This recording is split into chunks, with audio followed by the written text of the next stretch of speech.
Здравствуйте, в эфире «Актуальное интервью». На реках Якутии начался весенний паводок, и сейчас наиболее сложная обстановка складывается на реке Амга в Амгинском районе. Подтоплено более сотни жилых домов. И о том, какова обстановка сейчас, какая помощь оказывается жителям и вообще чего ожидать от паводка в этом году, мы поговорим с нашим гостем. У нас в гостях председатель Госкомитета Якутии по обеспечению безопасности жизнедеятельности населения Юрий Зайцев. Юрий Николаевич, здравствуйте. Ну и сразу же первый вопрос: какова сейчас обстановка в населенных пунктах Амгинского района? То есть это несколько сотен, почти 2 сотни подтопленных домов, если не ошибаюсь. Значит, во-первых, я отмечу, что активная фаза уровня подъема воды у нас произошла 7 на 8 мая в ночь. Значит, 8 мая были проведены первые взрывные работы с выездом и осмотром ситуации в местности. Вчера также проводились 7 взрывных работ 2 бортами Ми-8 полярной авиалинии. Конечно, ситуация там довольно сложная, потому что тяжело вообще в целом спрогнозировать такие ситуации, но тем не менее надо отметить, что ситуация полностью под контролем правительства находится. Все работы, которые требовались провести, они фактически проведены. По факту на сегодняшний день, значит, потопление имеют порядка 270 дворовых территорий, более 148 домов, это по предварительным данным, в 4 населенных пунктах. Это и Амга, это и Чепчалган, это и Абага. Значит, и порядка 730 человек на сегодняшний день полностью размещены у своих родственников. Хотя имеются пункты временного размещения с питанием, с постельными принадлежностями. Но тем не менее население останавливается у своих родных, близких и пока проживает там. Это их решение? Это абсолютно их решение. И вот говоря про понятие подтопленный и затопленный, вот взять в обычный дом, да, когда он считается затопленным, когда считается подтопленным? Вообще по нормативным документам, которые, значит, использует федеральное законодательство, федеральные нормативные акты, у нас факт затопления имеется при повышении уровня воды на 10 и более сантиметров выше уровня пола. Поэтому здесь сегодня смело можно говорить о том, что больше 140 домов, они на самом деле имеют факт затопления уже. Это затопленные дома, потому что вчера, будучи в Амге с рабочим визитом в составе рабочей правительственной группы под руководством Алексея Засимовича Колодезникова, было видно, что есть довольно много домов, которые находятся на самом деле в воде и по окна, и по крыше. Ну а какая помощь оказывается сейчас жителям подтопленных населенных пунктов, кроме того, что да, есть сейчас пункты временного размещения организованы, то, что расселили людей, которые находились в зоне подтопления, что-то еще может быть? Значит, все первоочередные мероприятия со стороны района, они на самом деле отработаны, они приняты. К нашему приезду вчера мы в первую очередь осмотрели это пункты временного размещения, посмотрели, значит, в каком состоянии вообще село находится. Видно, что порядка 15-20% территории оно находится в воде. Уровни воды на тот период поднимались. Я не сказал о том, что, значит, сегодня уровень составляет 10 метров 76 сантиметров. Исторический уровень 10,84 был в 80-х годах, то есть порядка 40 лет назад. И, конечно, надо отметить, что вот в то время не было такого количества домов, построек в пойменной части. Сейчас село разрослось, это более 6,5 тысяч населения. Ну и, конечно же, есть определенные ущербы. Но в первую очередь, что сделало правительство? На сегодняшний день совместно с группировкой МЧС и службой спасения продолжаются взрывные работы. Третий день порядка 4 тонн взрывчатки израсходовано. Это на реке, на территории населенного пункта села Михайловка или Самарсун, имеющего второе название, которое находится в 83 километров ниже Амги. Протяженность ледохода также у нас находится на протяжении 150 сантиметров. Это до населенного пункта Мендега Чурапчинского района от села Амга.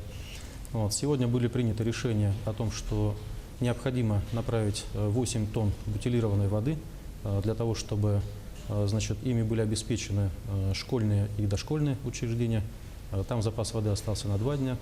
Сегодня по заявке 2 населенных пунктов, это села Балагур и Амёс, направлена мука в количестве 2 тонн для этих наследников, потому что большое количество дорог и инфраструктуры тоже размытой находится под водой. Продукты питания в Амёс также сегодня направлены. Очень плотно идет работа, значит, с населением и с главами муниципальных образований. То есть фактически те вопросы, которые у них сегодня возникают, текущие, рядовые, сложные, значит, правительство в любом случае обязано решать. чем мы сегодня и занимаемся, по сути дела. А какая-то другая, может быть, помощь нужна жителям района? Может быть, желающие из других районов Якутии могут что-то помочь как-то? Ну, здесь на сегодняшний день что необходимо вообще делать на данный момент? Во-первых, это, конечно, внимательно отслеживать информацию. Вчера было очень много перебоев в связи. Мы прекрасно понимаем, что это неудобно не только для рабочей группы, а в первую очередь для населения, потому что все жители хотят общаться друг с другом, знать ситуацию, что происходит, где дети, где старики, вот в таком духе. Значит, помощь, которая потребуется извне, я думаю, она реально потребуется немного позже, потому что там потребуется и спонсорские, значит, помощь, там потребуется и ряд акций именно для оказания помощи пострадавшему населению. Эта практика, она есть. Кроме того, что правительство будет оказывать непосредственное участие в оказании материальной помощи, вот, но у нас люди и население такое, что все равно будут проводить вот эти вот акции в поддержку пострадавших жителей, в частности от паводковых вод. Начался ли уже подсчет ущерба, то есть сколько стихия нанесла прям материального вреда, скажем так? Сегодня это очень сложно. Значит, в Амге и в Чапчелгане подтоплено 6 социально значимых объектов. На сегодняшний день большие опасения вызывает это подтопленная нефтебаза. Но здесь надо отметить, что работники и руководство Саханефтегазбыт приняли все исчерпывающие меры. Еще 12 марта были изданы приказы. Значит, сегодня перекрыты все задвижки, потому что нефтебаза на самом деле находится в воде. Вот, перекрыты все входные краны для того, чтобы минимизировать, значит, разлив нефтепродуктов в реку. Пока сегодня этого не происходит. Также подтоплена хлебопекарня, значит, имеют факты подтопления, значит, частные магазины и прочие социальные объекты. Вот. Но об ущербах пока очень сложно говорить, потому что большая территория находится под водой. Как правило, у нас рабочая группа под координацией дирекции по ликвидации весенних, летних, значит, паводковых вод, они приступают уже после спада уровня воды. Но, тем не менее, вчера в составе рабочей группы присутствовал и на месте присутствует это руководитель автомобильных дорог республики Николай Титович, значит, который отметил, что больше 4 значит, дорог только на состояние вчерашнего дня, где-то порядка 100 километров в целом находится под водой. Поэтому вчера также мы видели, наблюдали картину, что есть ряд линий электропередач, которые уже находятся в аварийном состоянии. Были отключены ряд трансформаторных подстанций, чтобы обезопасить и обесточить. Вот, поэтому об ущербе пока говорить рано, но надо отметить, что ущерб будет довольно большой. А вообще прогнозировалась ли такая ситуация и возможно ли ее спрогнозировать в принципе? У нас прогнозировалась ситуация того, что будет, значит, более раннее вскрытие рек на 3-5 дней, а подобные ситуации прогнозировать вообще на самом деле невозможно. То есть обычный ледоход, он складывается более чем из 40 факторов. Это затороопасные явления, это, значит, резкие уровни и резкие таяния снегов, это обильные дожди и прочее, прочее, прочее. В данной ситуации мы столкнулись с чем? Значит, в 82 километрах ниже села Амга река, она довольно извилистая, довольно узкая и на самом деле довольно мелкая, обмелевшая. Поэтому как раз на протяжении 3-5 километров там стоят большие ледовые поля, которые фактически на сегодняшний день не поддаются взрывным работам. Вот. Но тем не менее взрывники работают. Вчера имеется факт откола уже небольшого участка этих полей, как раз вот, которые держат весь ледоход на протяжении фактически 85 километров. Вот. Ну и в ближайшие дни, конечно, авиация будет работать с взрывниками, чтобы, значит, по крайней мере, ликвидировать вот эти заторы. Но участок сложный сам по себе. Отсюда и все сложности прохождения ледохода. Ну, помимо реки Амга у нас множество еще есть рек на территории республики. Прогнозы по ним какие-то есть? Значит, имеется фактический прогноз. Надо отметить, что по реке Лена, значит, ледоход у нас активная фаза идет, это в Алекминском районе. Значит, до критических отметок уровни воды не доходят, но тем не менее мы всегда говорим о том, что тем населенным пунктам, которые потенциально подвержены, мы уже об этом говорили, их 166 на территории республики, то есть на любой реке, которая имеет разные уровни критичности, весенний, в летний, в осенний период.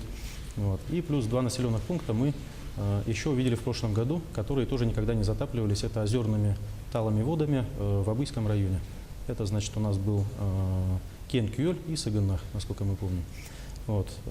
По Вилюю у нас активная фаза ледохода идет в Сунтарском районе. Тоже уровни средние, ниже средних, там у нас критических отметок пока не достигает. И сложности ледохода в этом году на Амге в том, что на самом деле на вчерашнюю дату Алдан еще не пошел. А он напрямую зависит как раз ледоходом по реке Амга. То есть, когда эти реки одновременно начинают идти, соответственно, одна утягивает другую, и уровни они в норме. Сегодня Алдан фактически стоит, он только ночью пошел. Отсюда у нас имеется факт подпора как раз реки Амга, по которой ледоход продвигается очень тяжело. Но верхние нижние участки, они фактически чистые от Амги. Вот как раз я отметил, что 80 километров – это сплошной лед, но лед готовый к ледоходу. А порядка 3-5 километров – это сплошные, значит, ледовые поля. По северным арктическим рекам мы ледоход ожидаем, значит, в частности, всегда волнует это Колыма. В Зырянке сроки вскрытия – это в 18 числах мая. В Среднеколымском районе мы ожидаем в 22 числах мая. И Нижняя Колыма – это конец мая, начало июня. Ну, вот мы уже говорили о том, что по ситуации, которая сейчас происходит в Амгинском районе, их сложно спрогнозировать, но, может быть, есть какие-то, так сказать, участки риска, где в этом сезоне может повториться подобная ситуация. И что можете порекомендовать жителям, как бы, живущим на территории, где вот паводок может, как минимизировать ущерб? Совершенно верно. Абсолютно актуальный вопрос. Значит, сейчас мы ждем фактическое подтопление после того, как пройдет Амгинский участок в Амгинском районе, это в Чурапчинском районе, начиная от Мандыгая, значит, это 2 населенных пункта, и Татинский район, 3 населенных пункта, которые также находятся на реке Амга. То есть, если сейчас прорыв будет резкий, значит, соответственно, это будет залповый подъем уровня воды, и, соответственно, эти населенные пункты, они будут иметь высокую степень возможности подтопления. Поэтому в Мандыгае рабочая группа уже работает, служба спасения 5 человек, которые уже с утра провели сход с населением, предупредили их о том, что в Амге складывается очень сложная ситуация. И для всех мероприятий, которые необходимо провести, это отгон скота и лошадей, в первую очередь поднятие имущества на незатопляемую территорию, лучше перестраховаться в этом плане. Если потопит жилой дом, по крайней мере, имущество сохранится. Но потопление, оно будет иметь неизбежный факт. Ну и надо сказать, что по Татинскому району ожидается тоже такая ситуация. Здесь надо будет только правильно отслеживать ситуацию и контролировать ее. То есть заблаговременно как-то имущество от места возможного затопления нужно немного отнести, я так понимаю. Это самый лучший и приемлемый вариант, совершенно. Хорошо. Юрий Николаевич, спасибо большое, что ответили на наш вопрос. Это было актуальное интервью, говорили о паводковой обстановке в Якутии. Оставайтесь с нами.